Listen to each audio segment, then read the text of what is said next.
Hello, it's Kate Sullivan. Today I'm going to be sharing my ELL case study presentation with you all, and we're going to be analyzing an oral interview and a pen pal letter writing of ELL students, and I'm going to be analyzing them by comparing them to the WIDA rubric for speaking and writing. So first we're going to talk about my oral interview. I interviewed a sixth grade girl from Mark Twain Elementary School. She moved to Iowa City from Honduras when she was in fifth grade, so she has only been at Mark Twain for a year, and her native language or first language is Spanish. So the first category is her discourse level / linguistic complexity. So I couldn't decide between a level 1 entering or a level 2 emerging. Something that made me lean more to level 1 is that she was speaking with a lot of memorized chunks of oral language to represent ideas. So she didn't have complete sentences all of the time. For example, I asked her if she would want to change anything about Mark Twain. If she was the principal, what would she change? And she said, yeah, I'd make it, or yes, 2 hours late, instead of she would change the schedule to make it 2 hours later. And then also I asked her to reflect on a time where she was really happy, and she responded, it was in Honduras, I think. Yeah, it was. It was a day with my grandpa. Like when I was in Honduras, every day was a happy day because I was with all my friends, my grandpa, with my family. Here, not so much, because all the days, school, home, school, home. In Honduras, if you go to Honduras, I was not in the house. I was like in the park, school, or I was in my friend's house. I go to the house in Honduras to sleep. So as you can see, that was kind of chunked together language to represent an idea, and she did have some good ideas in there, but her language just wasn't matching up all the way. But I was also leaning to a level 2 because she was developing a sense of perspective and register, and she had a lot of stylistic variation within her speech, which is a level 3. But then going back to the variation, the next category is sentence level / language forms, which I said I gave her a level 3, which means developing. I decided on level 3 because her sentence patterns and grammar within her speech was varying. She didn't completely speak with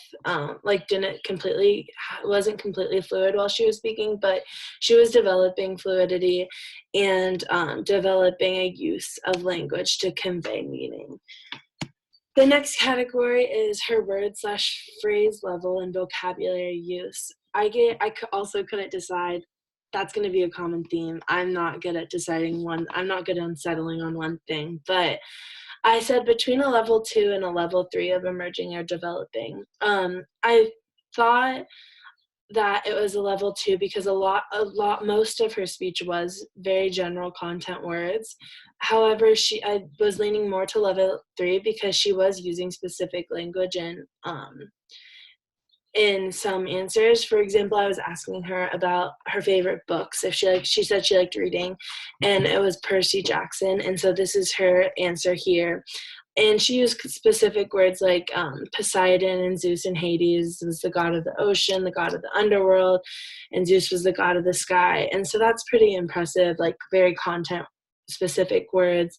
Also, she was speaking to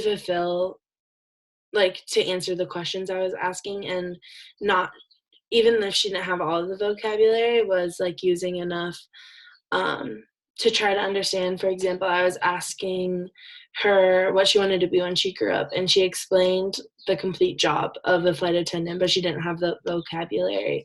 So I decided I couldn't decide between a level 2 or a level 3. Areas I would focus on with based on this interview is just her tenses. The tenses are a really big subject, so I wanted to only do that. These are 3 examples she said of things that she said. She said she was just talking about, she was talking about her friends, and she said they help me with a lot of things and understand. They help me when I come from another country. So obviously there's some tense mix up there. And then, do you know the ladies who are in the airplane giving food to people? That was her trying to explain flight attendant. So who are in the airplane giving food to people, there's some verb tenses mixed up there. And then I've been to Chicago. Yeah, because June, yeah. I think June 5th, 5. So she is talking about a time that she was going to go to Chicago, but she used past tense, I've been to Chicago. So I think just getting more familiar with tenses would be very important for her. Second, now we're going to look at my pen pal ladder, which there's a cute picture of it. I had 2 pen pals, but I focused on Grace, who is a 6th grader from Grantwood Elementary. She moved to America from the Congo when she was 6 years old, which was 5 years ago, and her native language is French. I skipped those. Okay, the first category is her linguistic complexity. I couldn't decide between a level 4 expanding and a level 5. Sorry, I didn't put 5 there. Bridging, because she wrote in good detail and clarity, but her ideas weren't very organized. She kind of jumped from topic to topic fairly quickly, but she had an appropriate perspective and register within the letter. Next, we're going to talk about language forms and convention, which I decided she was about a level 2 emerging. Her sentence variation she didn't have very much variation. It was really repetitive. Almost every sentence started with and. For example, this is a sentence that says, and one of my favorite things is school and reading. I really love to read, and I love food. I have a lot of favorite foods. I like chicken, rice, orange chicken, milk. Almost every sentence she wrote started with and, so that's why I thought emerging was an appropriate category for that. And then the next category is her vocabulary usage. I thought that she was a level 3 developing in regards to vocabulary because she used some specific content words and expressions that were appropriate, but she also focused on topics with very common vocabulary. Like, she wrote about her food, her favorite foods, her favorite animals, her favorite weather and movies, but she had good letter writing skills. She asked me a lot of questions and used like I would love to know about you, I'd love to get to know you. She used vocabulary that you would use in letter writing, like if you're writing a pen pal. So I thought level 3 was good. But for her, I would focus on conditional tenses and modules. Sorry, I'm not very good at pronouncing that word. 2 examples. She said, I hope meeting you someday, and I would love to know you, both of which are conditional tenses, and she didn't use them exactly right. I think that it would have been better to say, I hope to meet you someday, and I would love to know more about you. I'd love to get to know you. So yeah, I'd focus on conditional tenses, also plurals. A couple times she said, what is your favorite kind of animals? So is with animals. And then also just focusing on trying to switch up her sentences so that they didn't all start with and just getting her more comfortable with writing in general. Based on these 2 experiences and just this class, I've learned a lot, and I've taken away a lot about working with ELLs. I think the most, just listening to my interview, I think wait time is really important and something that I don't focus on as much. I was kind of nervous going into my interview, and I didn't ever want the ELL to feel uncomfortable.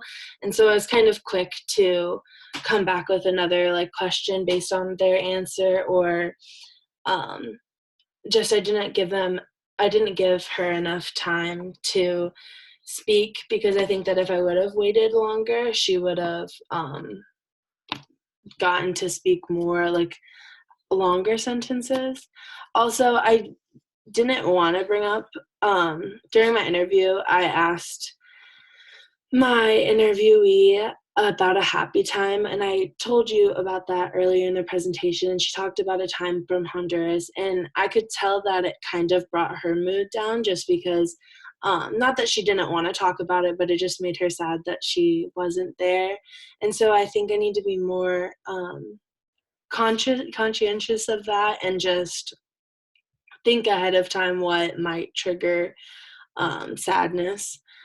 Another thing I noticed while listening to my interview is, as soon as my ELL answered a question, I would repeat the answer back, just out of like, just out of want to be understanding for sure what they're saying, and like confirmation. But I could see as a student how that would be frustrating, and like, even if you weren't an ELL student, hearing what you're saying back to you is just kind of exhausting. Another thing, as you can tell, I think that rubrics are kind of hard, just because um, for both examples, I only had one little snippet about this ELL's language and knowledge, and so trying to put them in exact categories was hard for me. So that was something that I took away. And then also just the difference between oral and writing. I'd be really interested to see how the ELL that I interviewed wrote, and vice versa. Um, but yeah, I learned a lot, and I'm really grateful for this experience, and I hope that you learned a lot from my presentation. Okay, bye-bye. Thank you.